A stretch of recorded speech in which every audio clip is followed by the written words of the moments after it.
For more on this, I'm now joined by Independent Senator Rex Patrick. Senator, thank you for joining me. The Minister there is saying that the Belt and Road Initiative was inconsistent with Australia's foreign policy.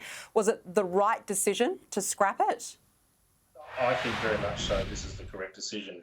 Indeed, when the Victorian government announced this back in 2018, that gave rise to a call I made in the Senate to, in actual fact, review our relationship with China, looking at both the good, the bad, areas where concerns were apparent, such that we could work out how to move forward. This agreement was, in essence, made in secret. I don't think it's appropriate for these sorts of agreements to be made unilaterally by a state without involvement and consultation with the federal government. We passed laws in the Parliament last year that enabled the federal minister to intervene and cancel agreements that were not in Australia's interest. I think this one fairly and squarely falls within that category. Marise Payne saying there that she expects further decisions in due course. What about the lease of the Darwin port to China? Are we now within our sovereign rights to cancel that deal? Okay, during the inquiry into the Foreign Relations Bill, the Port of Darwin was brought up extensively, and it didn't appear to fall within the scope of what the government was proposing in terms of arrangements reached between educational facilities and foreign entities and, of course, state governments and foreign entities. So it's unclear whether or not the Minister has the power to do anything to reverse that decision, which I think most Australians don't think is a good decision, and I don't think was a good decision.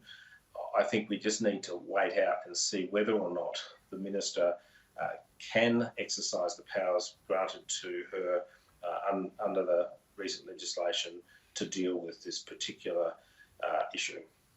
All right, let's move on now. I want to ask you about the submarine that has vanished off Bali. Senator, apparently 53 people are on board this vessel. Now, you served on Australian Navy subs for more than a decade. What do you think has happened here? Well, I can only go off news reports and give some general details that relate back to my experience. I am very concerned of the news. When a submarine is operating underwater, whenever there is a problem, the first reaction is normally to get to the surface. Now, the sorts of problems that could arise include things from flooding through to power failures with propulsion, through to hydraulic failures. There's a whole range of things that can go on.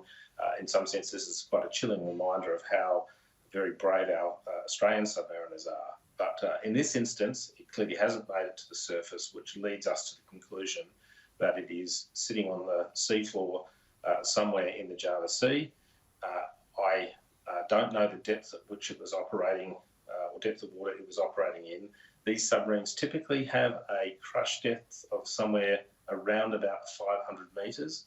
I note that the water depth in the Java Sea can exceed that.